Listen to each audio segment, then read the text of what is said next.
Tatalakayin sa susunod na Senate Blue Ribbon Committee hearing sa January 19 ang umano'y pagbawi ng testimonya nila dating DPWH Bulacan engineers Henry Alcantara at Bryce Hernandez kaugnay sa flood control issues. Ipatatawag din daw muli sa hearing ang mga resource person na hindi nakapunta noong mga nakaraang pagdinig. May unang balita si Mav Gonzalez. Sa pagbabalik ng investigasyon ng Senate Blue Ribbon Committee sa flood control anomaly sa January 19, unang tatalakayin ang napabalitang umano'y recantation o pagbawi umano ng testimonya ni na dating DPWH Bulacan engineers Henry Alcantara at Bryce Hernandez.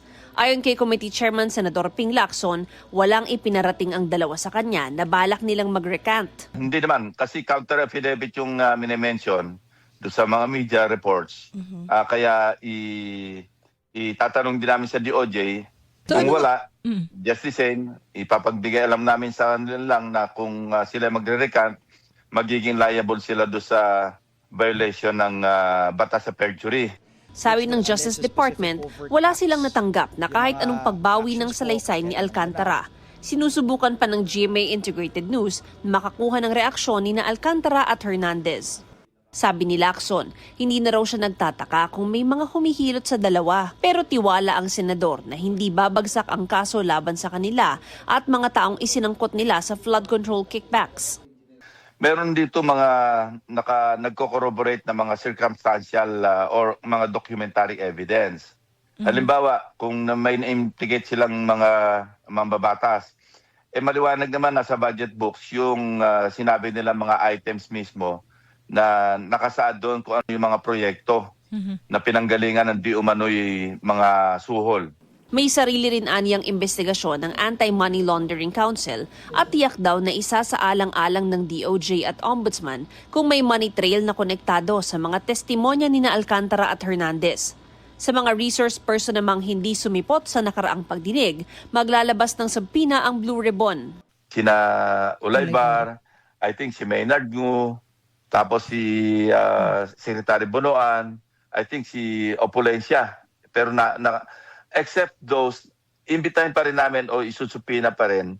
Pero kung nasa Sandigan Bayan na o nasa korte na yung kaso, hindi na namin pwedeng pilitin kasi may subjudice na eh.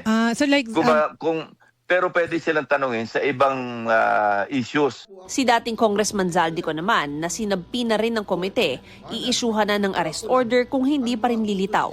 Iimbitahan din sa susunod na pagdinig si Batangas 1st District Representative Leandro Leviste kung gusto niyang ibahagi ang hawak niyang Cabral files. Lalo't anya, may ilang pagkakapareho ang listahang hawak nila ni Leviste. Sa mga allocables, halos pareho actually. Yung Pero nabanggit sir, ko na may mga nasingit doon na hindi naman mababatas, yung House leadership, tapos Cabinet yung members. listahan ng mga cabinet members, halos pareho doon. Opo, Hindi sir. naman magkakaiba kasi ang source isa lang eh. Yes, Ang opo. nagpiprepare kasi ng allocable si late Undersecretary Cabral at saka si Bonoan. dating Secretary Bonoan. Yung SAP, parang wala akong nakitang SAP saka yung OP. Yung listahan na sa akin, ES lang nakasulat doon. Opo. Merong ES, merong SMB. SMB. Ang maliwanag naman pag SMB, si Secretary Bonoan yun eh. Kasi nabalidate na naman ni Undersecretary Bernardo yon. Dahil di ba sinabi niya, 3 taon na, 2023, 2024, 2025. Lagi merong 5 billion na allocable.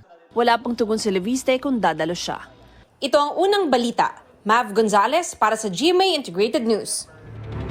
Kapuso, huwag magpapahuli sa latest news and updates. Maging una ka sa balita at mag-subscribe sa YouTube channel ng GMA Integrated News.